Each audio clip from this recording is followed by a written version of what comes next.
بسم اللہ الرحمن الرحیم نحمدہ ونصلی علی رسولہ الکریم اما بعد۔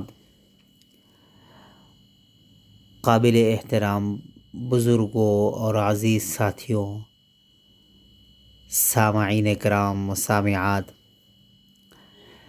اس وقت ملک کے حالات کو مد نظر رکھتے ہوئے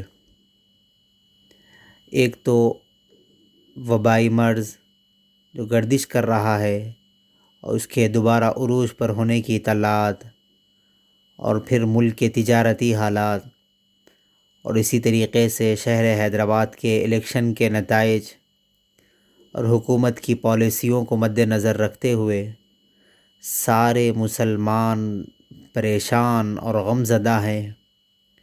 سب یہی چاہتے ہیں اور سب کے ذہنوں میں یہی بات ہے کہ حکمران مسلمانوں کے خلاف ہے اور آئے دن نت نئے انداز سے مسلمانوں کو تکلیف پہنچانے اور ان کو نقصان پہنچانے کے در پر ہے۔ لیکن اس وقت سوچنے کی بات یہ ہے کہ ہم لوگوں کی کیا ذمہ داری ہے، خصوصاً خواص کی۔ عوام کی ذمہ داریوں سے زیادہ خواص کی ذمہ داری کیا ہونی چاہیے؟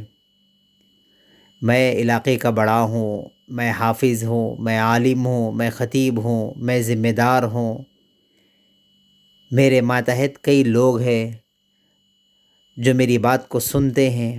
مجھے ایسے موقع پر کیا کرنی چاہیے؟ کیونکہ ہم تو حکومتوں کے شکوے کرتے آئے ہیں، کر رہے ہیں اور کرتے جائیں گے، لیکن کیا واقعی جو چیز ہم کر رہے ہیں وہ صحیح ہے یا غلط ہے؟ بہت سارے لوگ وہ ہوتے ہیں جو اس سیاست کے ابجد سے بھی نا واقف ہوتے ہیں، اس کے ابتدائی مرحلے اور اس کی الفابیٹ سے بھی نا واقف ہوتے ہیں، لیکن وہ بھی اپنی چیزوں کا ذمہ دار، اپنے نقصان کا ذمہ دار حکومت کو مانتے ہیں۔ لیکن اپنے گریبان میں جھانک کر دیکھ لے کہ کیا واقعی یہ جو چیز ہو رہی ہے کیا یہ ہمارے اعمال کا نتیجہ تو نہیں ہے؟ ہر آدمی یہ سوچتا ہے کہ میں دوسروں کی اصلاح کروں، دوسروں کی فکر کروں، لیکن کیا میں بھی اس کے زمرے میں آتا ہوں یا نہیں ہوں؟ کیا میں بھی ان تمام چیزوں سے پاک ہوں، بری ہوں، یا پھر کیا مجھے واقعی بدلنا چاہیے؟ خواص سے گزارش یہ ہے کہ ہم اپنے ماتحت میں رہنے والے لوگوں کی اصلاح اور تربیت کیسے کریں؟ میں علاقے کا بڑا ہوں، میں حافظ ہوں، لیکن میرے ماتحت میں رہنے والے افراد، اڑوس پڑوس میں رہنے والے کئی بچے ایسے ہیں جو میری بات مانتے ہیں، لیکن میں نے ان کو کتنے راہ راست پر لایا ہوں۔ میں حافظ ہوں تو میرے ذریعے سے کتنے بچوں کا قرآن مکمل ہوا ہے۔ میں عالم ہوں تو کتنے لوگوں کو میں نے مسائل سکھائے ہیں۔ لاک ڈاؤن کا زمانہ ہے، اسکول اور کالجز تو بند ہیں، بچے گھروں میں خالی ہے، اور وہ افراد جو کاروبار سے منسلک تھے وہ بھی چھٹی پر گھروں میں ہیں۔ تو میرا کام کیا ہے؟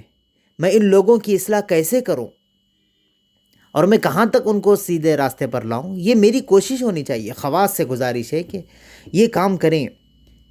ہماری نظریں حفاظ علماء کی خصوصاً ان نوجوانوں پر ہو جو معاشرے میں ریڑھ کی ہڈی کے مانند مانے جاتے ہیں۔ ان نوجوانوں کی اصلاح کے لیے آگے بڑھیں، مکاتب قائم کریں، ان بچوں سے تعلقات کو بڑھائیں، ان کو اپنے رابطے میں رکھیں۔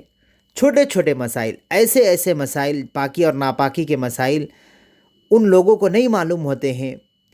کئی بچوں کے باپ بن جاتے ہیں، لیکن غسل کا صحیح طریقہ ان کو نہیں معلوم ہوتا ہے، پاکی یا ناپاکی کے طریقے ان کو نہیں معلوم ہوتے ہیں، کس وقت غسل کرنی چاہیے، کس وقت غسل واجب ہوتا ہے، یہ مسائل سے ناواقف ہے۔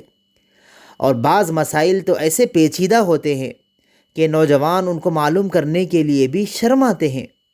لیکن علماء سے دوری کا نتیجہ یہ ہو رہا ہے، حفاظ سے دوری کا نتیجہ یہ ہو رہا ہے کہ وہ ساری زندگی گزار لیتے ہیں لیکن ان مسائل کو معلوم نہیں کرتے۔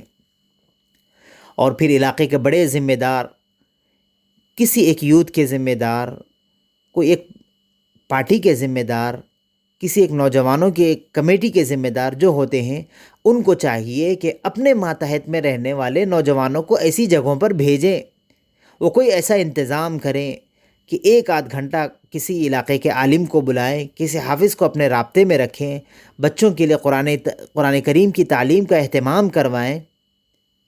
آج ہمارا معاشرہ کس رخ پر جا رہا ہے؟ جو لوگ بچپن سے مسلمان ہیں، پیدائشی مسلمان ہیں، باپ دادا کی جانب سے وراثت میں گویا یوں سمجھیے کہ ایمان مل گیا ہے، پیدا ہوئے تھے تو کان میں اذان دی گئی، دوسرے کان میں اقامت دی گئی، ماں باپ نے کلمہ پڑھایا اور نماز کی ترغیب دی، ہم پڑھ رہے ہیں، زندگی گزار رہے ہیں۔ لیکن اسلام سے ہم نے کتنی واقفیت رکھی، کتنے صحابہ کرام کے واقعات ہمیں زبانی یاد ہے، اور بحیثیت مسلمان کتنے احادیث ہم کو زبانی یاد ہے، کتنی سنتوں پر ہم عمل کر رہے ہیں، یہ ہم کو سوچنی چاہیے۔ لیکن ہمارا حال یہ ہے کہ ہم ان لوگوں کے اوپر تو شکوے کرتے ہیں جو لوگ دین کے کام کرنے کے لیے آگے بڑھتے ہیں، ہم انہیں پیچھے کرنے کی کوشش کرتے ہیں، جو کچھ اچھے کام کر رہے ہیں ہمیں انہیں تانے دینے رکھتے ہیں۔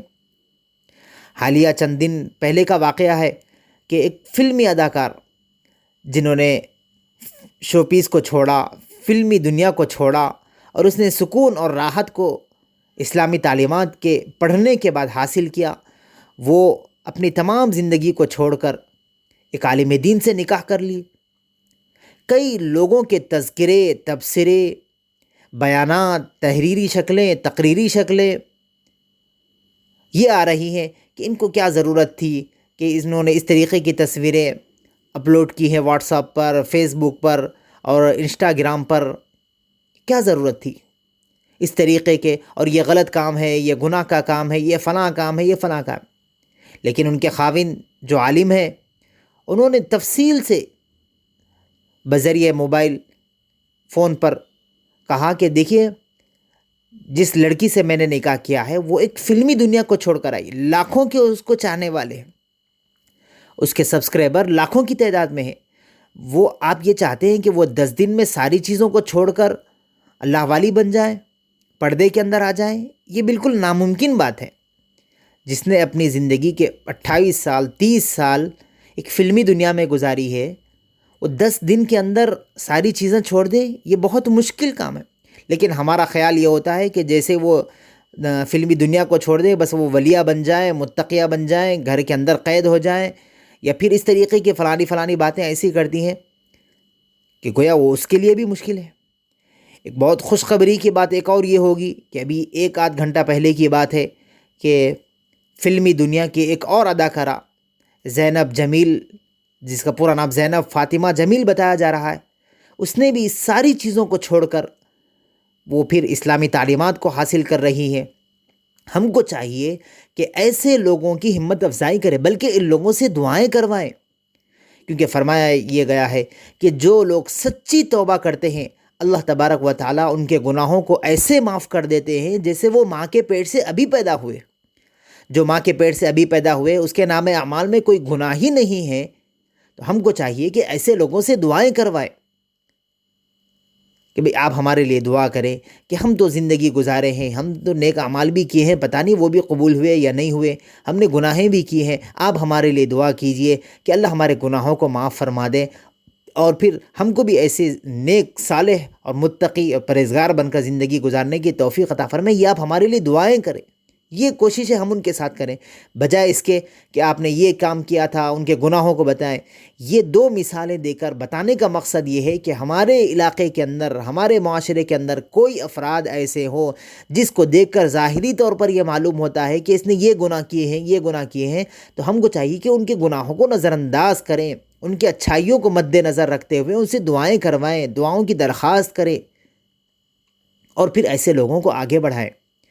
میں خصوصاً خواص سے بار بار پہلے بھی میں نے کہا تھا اور ابھی بھی یہ کہہ رہا ہوں، خواص سے گزارش یہ ہے کہ پورے معاشرے کی اصلاح کا بیڑا ہم اپنے ذمے لیں۔ ایسا نہ سمجھیں کہ مسجد کے خطیب کا کام ہے کہ وہ جمعہ کے دن تقریر کرے، مدرسے کے ذمہ دار کا کام ہے کہ وہ مدرسے میں دینی تعلیم دلوائیں، تبلیغی جماعت میں جانے والے افراد کا کام ہے کہ وہ جماعتوں میں گشت کر کے لوگوں کی اصلاح کرے۔ نہیں، ایسا نہیں ہے۔ دین صرف ایک کی محنت سے، دو کی محنت سے آگے نہیں بڑھا ہے، سب کی محنت سے مل کر آگے بڑھتا ہے۔ تو ہر فرد کو چاہیے کہ وہ آگے بڑھیں، اپنی ذمہ داری کو سمجھیں، دین کے پیغام کو آگے بڑھائیں۔ اور اس وقت ہم سب جانتے ہیں کہ جو لوگ اسلام قبول کر رہے ہیں، جو لوگ اسلام کی طرف آ رہے ہیں، وہ یہ مسلمانوں کے حالات کو دیکھ کر نہیں آ رہے ہیں، بلکہ ان لوگوں کے، ان کے بڑے اور ان کے باپ دادا کے اخلاق اور ان کے اوپر کے بڑے لوگوں کے اخلاق کو دیکھ کر وہ اسلام قبول کریں، اسلامی تعلیمات کو پڑھیں۔ وہ حیران ہوتے ہیں کہ کیا واقعی اسلام اتنا بہترین مذہب ہے؟ اس کے اندر اگر یہ اچھی چیزیں ہیں تو پھر اسلام کہاں ہے؟ مسلمانوں کے پاس کہاں ہے؟ کیوں نہیں ہے مسلمانوں کے پاس یہ اخلاق؟ تو یہ ہم اپنی ذمہ داری سمجھیں۔ ہم دعا کرتے ہیں کہ اللہ جل شانہ ہم تمام کو لوگوں کی اصلاح کے لیے آگے بڑھنے کی توفیق عطا فرمائے۔ ہر فرد اپنی اپنی ذمہ داری سمجھیں کہ یہ میری ذمہ داری ہے کہ میں معاشرے کی اصلاح کروں۔ میں جس گھر میں رہتا ہوں، اطراف کے 20 مکان، 25 مکان، 30 مکان، کم از کم 10 مکان کی ذمہ داری میں اپنے ذمے لیتا ہوں کہ ان مکان میں رہنے والے افراد خاندان میں سے ایک حافظ کو میں اپنے ذمے لے کر ضرور بناؤں گا۔ میں اس کے گھر جاؤں گا، گھر جا کر پڑھاؤں گا، ان کے گھر میں رہنے والے لوگوں کو تعلیم دوں گا۔ اگر کوئی تاجر ہے تو اس کو تجارت کے اصول بتاؤں گا،